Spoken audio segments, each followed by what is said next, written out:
Thank you, Valerie. I want to just take a quick minute or two to introduce our speaker today, Dr. Ray Young. And he and I have a very special relationship. I worked for him. I worked on the same team as he did, all a part of the staff of First Baptist Church, Hammond, Indiana, Hyles Anderson College.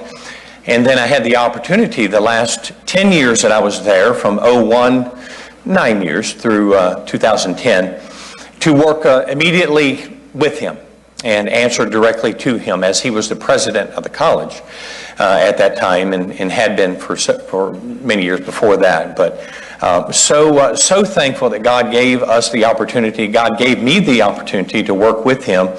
And I will say, I made this statement before, and somebody questioned it the other day a little bit when I said this man right here probably had more to do with my training in organizational abilities. He's top of the line. You won't find anybody that can organize and like Brother Ray Young. And I was able to glean lessons from him on that, and just leadership, ethical. This man's maybe, if not the, one of the most ethical people I've ever met in my life. And that rubbed off on me, and I'm glad that it did. But I would have to say that the one thing that stands out the most to me about Dr. Young is his meekness. Meekness.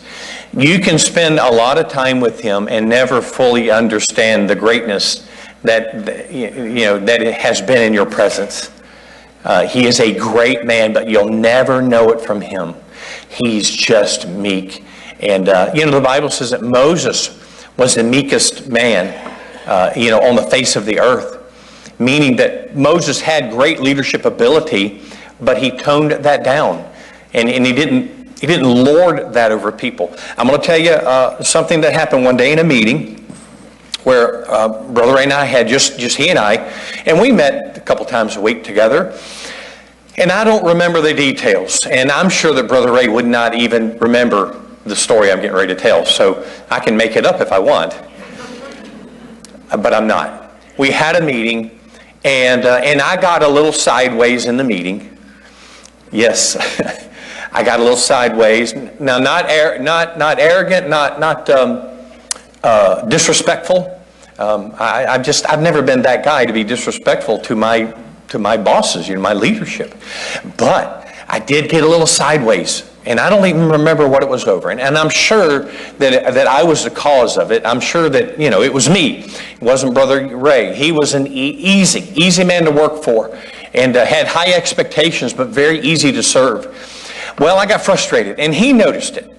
And I kind of shut down a little bit in our meeting, and then our meeting ended, and I closed my book up, and started to walk out of his office. And he called me, from behind, Mark. And so I turned around, and he said, I don't know, I don't know really what's going on here.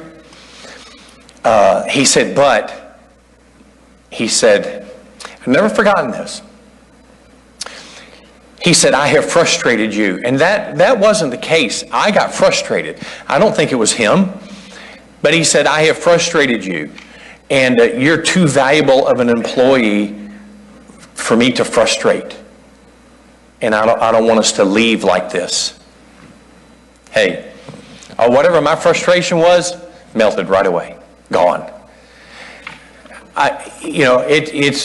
It was my honor and my privilege to serve him, and to serve that kind of man that would care about me that much, to say, hey, don't walk out. I don't want us to end this meeting that way, and to give me value.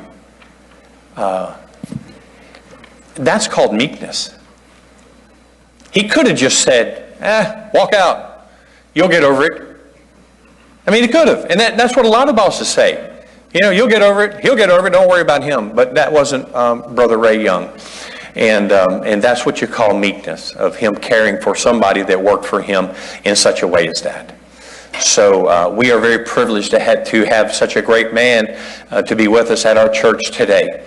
And my hope for you is that you will sit up a little bit straighter, listen a little bit better today as God speaks to us through this great man of God. Join me in welcoming Dr. Ray Young.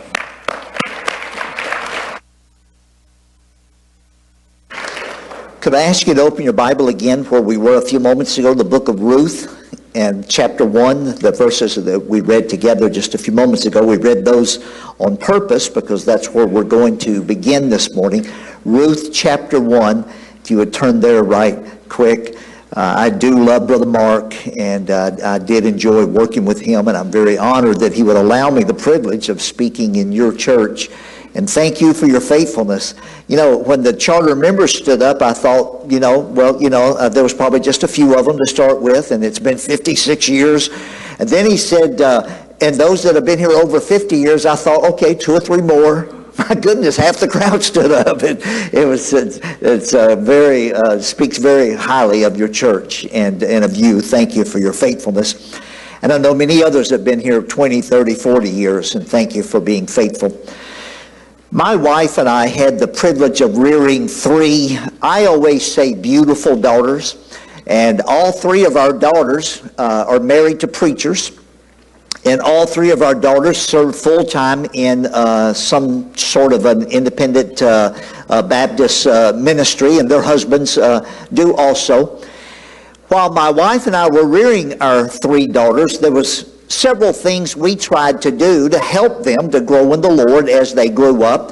But one of the things we did was on a daily basis, and of course we had daughters in our home for 22 years total, so I'm not going to try to claim that we never missed a day, but basically on a daily basis we would read our Bible together at our house, usually early in the morning, before they went to school. Sometimes at different points in their life when they were certain ages, we did it in the evenings. But one or the other, we read the Bible with them on a daily basis. So having all daughters, no sons, I tried to find portions of the Bible to read that I thought would interest my daughters. And so I'll admit to you, we read the book of Ruth often. You know, it's the love story in the Bible. And so having girls, I knew that would interest them. And so we read the book of Ruth many, many times. In fact, I have probably read the book of Ruth as many times as I've read any other book in the Bible except maybe the book of Proverbs. And to be honest with you, it became one of my favorite books in the Bible. Now, you wouldn't think that. You know, I'm from Louisiana. I grew up hunting and fishing and frog gigging and riding rodeos and, all of that stuff, playing sports, played 4 different sports and all that. You'd think maybe 1st or 2nd Samuel, where they're all killing each other and all, all that. But Ruth became one of my favorite books in the Bible. And not too long ago, I was reading it again for the umpteenth time. I don't know how many times. And I noticed one little phrase in the book of Ruth that I had never noticed before. Now, you know the story. We read part of it a few moments ago. There was a man by the name of Elimelech. He lived in Bethlehem, Judah, like Richmond, Virginia. He lived in Bethlehem, Judah. But things were not going well there, and so he wanted to move down to Moab, thought maybe he could make a better living for his family or whatever down there. So they moved down to Moab. Not long after they moved to Moab, Elimelech died. So that left his wife, Naomi, with her 2 sons, Mahlon and Chilion. Well, Mahlon and Chilion grew up there in Moab, and they met a couple of local girls, and they got married. One of them married a girl by the name of Orpah. That's Orpah, not Oprah. And the other one married a girl by the name of Ruth. Well, about 10 years later, somewhere along in there about that time, Mahlon and Chilion both died. So now Naomi's left in this foreign country with no one except her 2 daughters-in-law, Orpah and Ruth. One day, Naomi says to Orpah and Ruth, girls, I've heard that things are going a little bit better back in Bethlehem. So I think I'm going to move back and go home and live in my home area again. She said, you stay here and live with your families. Well, Orpah said, you know what, Mom, I think it's a good idea. That's what I'll do. But Ruth said, Mom, I don't think so. I think I'll go with you. So they did. Naomi and Ruth, moved back to Bethlehem. And when they got there, sure enough, things were going better. Maybe it had started raining or something. I don't know exactly, but things were going better. But the problem was neither Naomi nor Ruth had a husband. And back then it wasn't as common for a woman to work outside the home as it is today in our culture. So Naomi and Ruth were very poor. Now they had a system in their land and their time at that time that would help take care of the poor people, just like we have a system here in our country today. We sometimes refer to it as the welfare system. Well, they had a system there. Now their system was a different type system, but like we have a system to help people, they had a system. Their system was like this. If I was a farmer and I lived in that area at that time, and I raised a crop, and I hired some men to come and help me harvest my crop, even though I owned the land, and even though I planted the crop, and even though I hired the men to reap it, when those men went through the field to reap my crop one time, they were not allowed, I was not allowed to send them back through the field a second time to pick up what accidentally got dropped.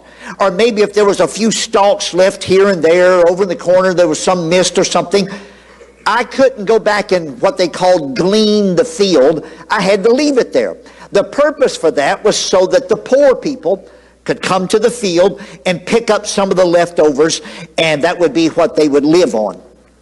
So one day, Ruth says to Naomi, you know, Mom, I'm a little younger than you, and out in the field, the sun shines hot, and she said, if you'll stay here and take care of the house, I'll go out in the field, and I'll gather some food for us to eat. So she did. She goes out, and she begins to pick up the grain that was left over here and there in different fields. And one day, Ruth winds up in a field owned by a man by the name of Boaz. And Boaz was a wealthy man, owned different properties in various places. One day, Boaz comes by the field where Ruth is gathering the grain, and he notices her. You know, the Bible talks about being fair to look upon. And so he notices her. And he says to one of the men that's working for him, he says, hey, who's that good-looking chick? I mean, who's that young lady that's working there in my field? And the fellow said, oh, Boaz, that's one of the new girls in town. She's a young widow. And Boaz says, oh, she is. He said, hey, keep her here. He said, I'm going to go home and take a shower and comb my hair and change clothes and shave, and I'll be right back. He said, don't let her leave before I get back. He said, in fact, don't accidentally drop a little grain here and there. He said, take out, and the Bible uses the word handfuls on purpose. He said, take out some handfuls on purpose and put them on the ground right in front of her and keep her here.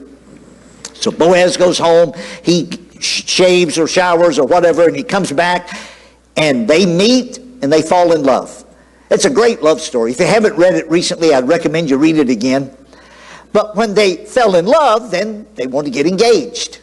Now, their custom in their day was exactly the opposite of ours.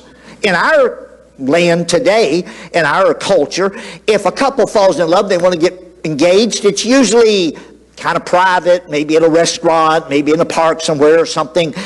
But in their day, their engagement was actually the legal ceremony. Like today, our wedding is the legal ceremony. Well, they had weddings back then, and they invited friends. But the legal, you know, today when we get married, we have a license, we have to have a judge or a justice of the peace or an ordained minister, and we sign a legal document.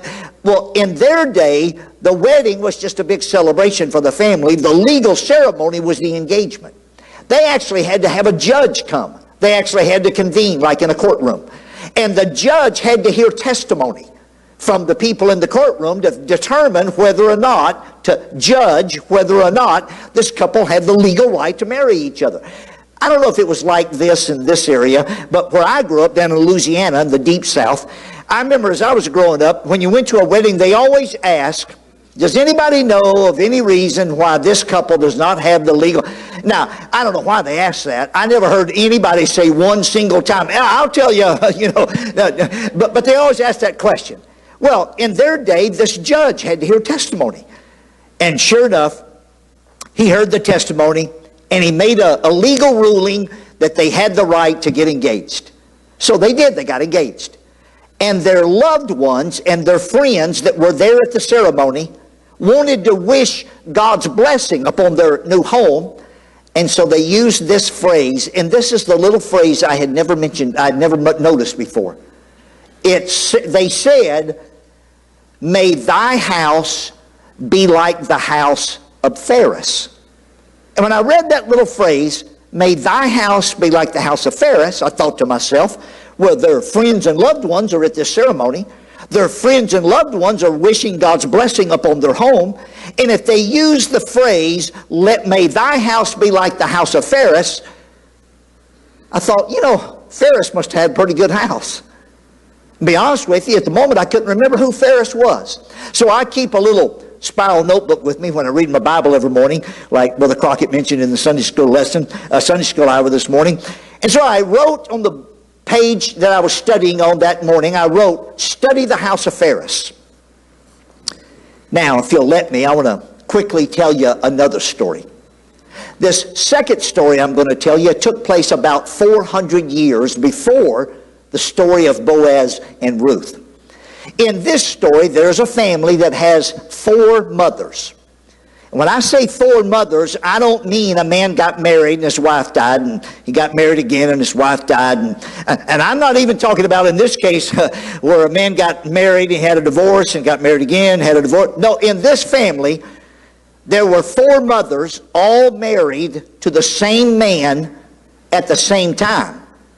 And to top that off, all 4 mothers lived in the same house with the same man at the same time.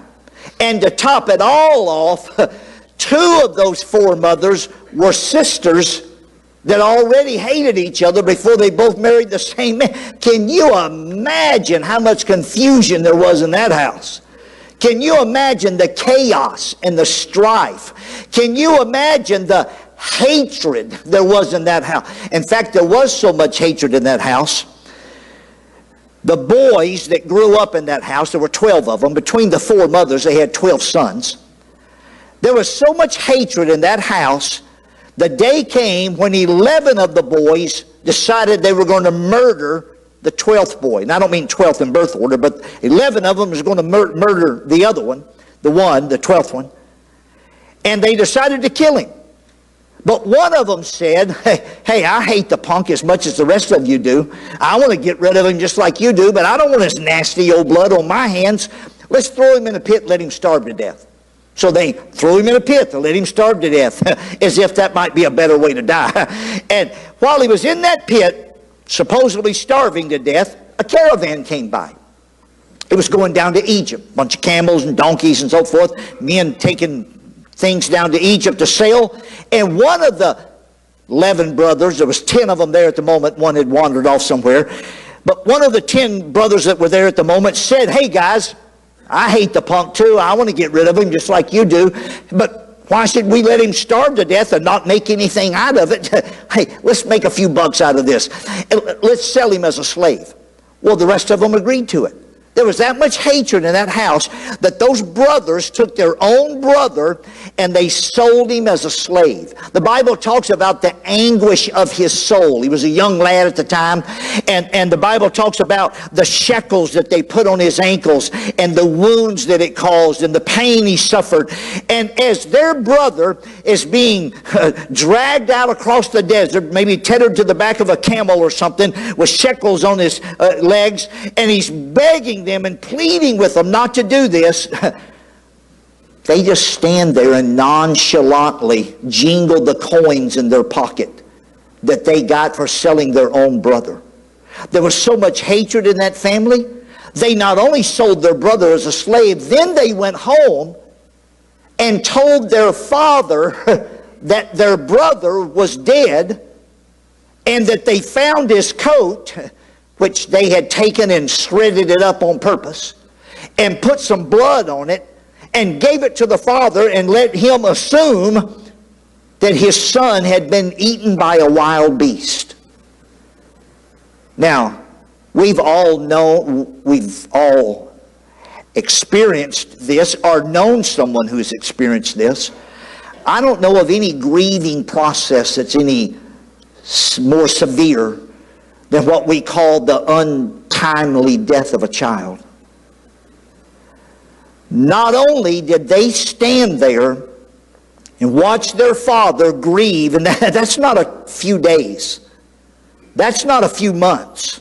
That's year after year. They stood there nonchalantly jingling the coins in their pocket while their father went through the grieving process of not only thinking his son was dead, but thinking he had been eaten alive by a wild beast. The one son that came up with the idea to sell him as a slave, his name was Judah. He was so hard to get along with, he couldn't live with the rest of the family. So he had to move away. When he moved away, he met a girl outside their race, and back then it was part of their religion that you were not to marry outside your race.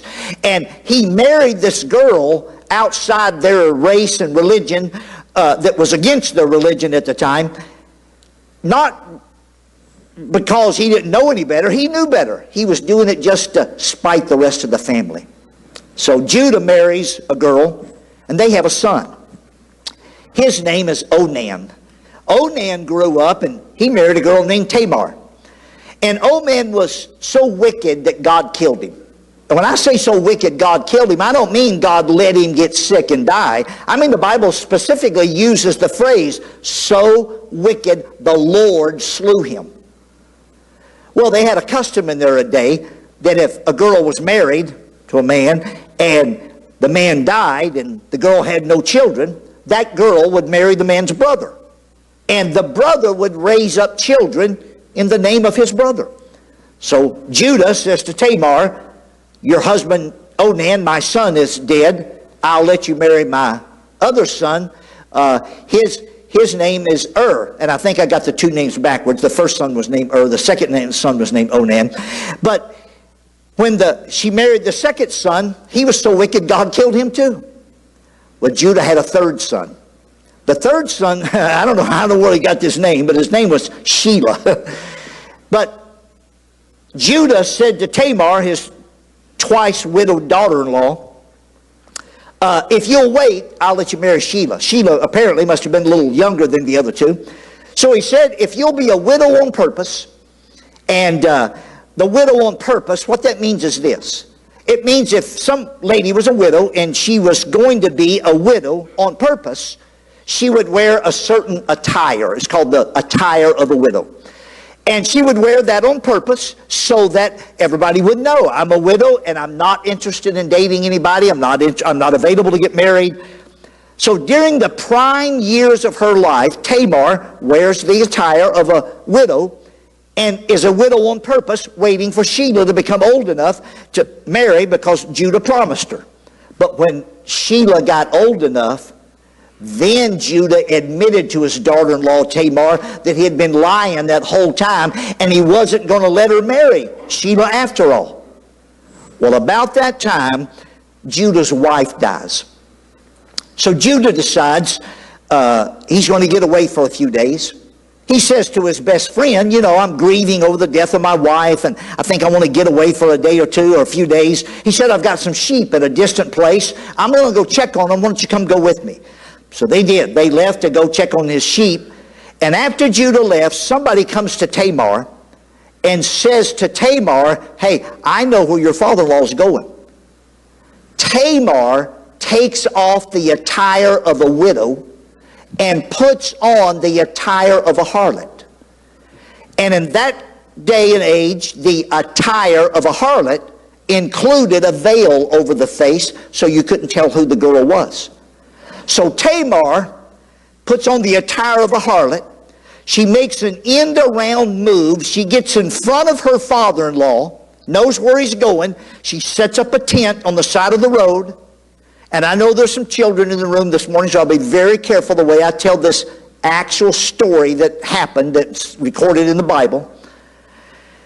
Judah comes along the road, sees the tent, this harlot with her face covered, entices him.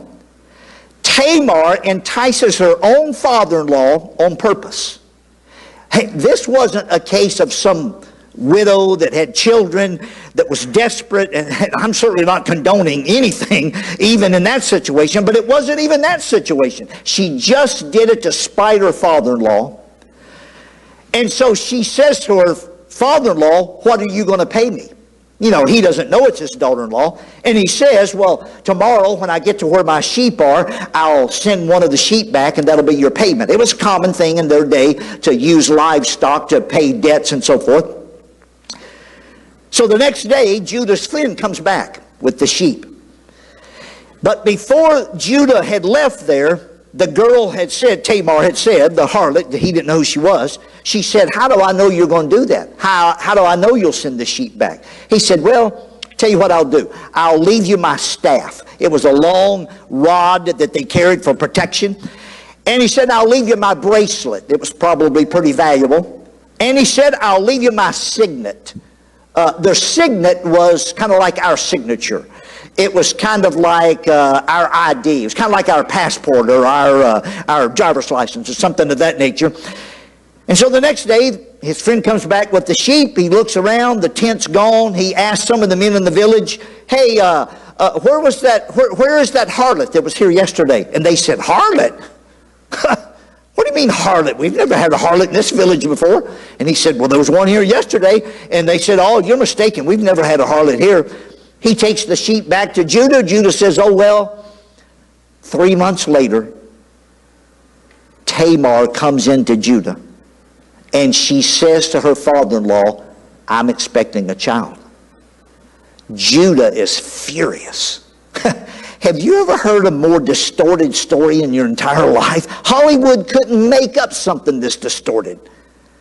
But Judah says, I demand to know who the father is. You've been a widow here. I've let you marry 2 of my sons, and I demand to know who the... And she says, well, it's the man who owns this, and she reaches maybe behind the curtain and pulls out this staff. It looks kind of familiar. And she said, the man that owns this bracelet, it looks a little more familiar. And she said, the man that owns this signet, and now he can't deny, it's his ID. She was expecting twins. And when those twins were born, one of their names was Phares. And 400 years later, Phares had had such a good house that 400 years later, if you wanted to wish God's blessing upon somebody's house, the way you said it was, may thy house be like the house of Phares. Phares must have had a good house. Hey, have you ever heard anybody say, let thy house be like the house of David? Did you ever hear anybody say, let thy house be like the house of Abraham? Did you ever hear anybody say, let thy house be like the house of Joseph? Phares didn't just have a good house. He had the best house in Israel. And I don't mean just the best house in his day. I mean 400 years later, they were still saying, okay, like we say Merry Christmas, like we say Happy New Year. Nobody ever sat you down in school and taught you that on a birthday you always say Happy Birthday. That just gets passed down from one generation to the next, and it had gotten passed down for 400 years. Let thy house be like the house of Phares. And here's my whole sermon. If Phares can have a good house, you and I can have a good house. Phares? He didn't even have this book to help him have a good house. You and I have this Bible to guide us through how to have a good house. He didn't have it. It hadn't been recorded on the earth yet. Phares, he didn't have a church like this. He didn't have a pastor that helped him learn how to have a good house. He didn't have a church like this to take his children to Sunday school. If Phares can have a good house, I mean, his mother was a harlot. I mean, his father was a whoremonger. His grandfather had 4 wives all at the same time. His uncles all hated each other so badly they tried to murder each other, and they sold each other as slaves. If Ferris can have a good house, you say, but Brother Young, wait a minute. You're just a guest speaker. You don't know where I came from. You don't know the situation I grew up in. Was your situation worse than Ferris's? Was your family as mixed up and distorted and as Ferris's? Now, granted, every family has some problems, and mine had some problems, and yours may have had some problems, but I don't think any of us had the problems that Ferris and his family had, and Ferris had a good house. If Ferris can have a good house, you and I can use this book right here to help us rear our children, and we can have a good house. I'm talking to the teenagers sitting up here in the room, in the front of the room this morning. It's not going to be very long, and the decisions you make in your life are going to start to affect what kind of family you're going to have someday, what kind of father you're going to be, what kind of mother you're going to be, what kind of husband you're going to be. And I know somebody sitting here this morning says, but Brother Young, you don't understand. My family's already a mess. My family's already just blown up, and okay, here's what I'm saying. You could start today making the right kind of decisions that will have an effect on your family.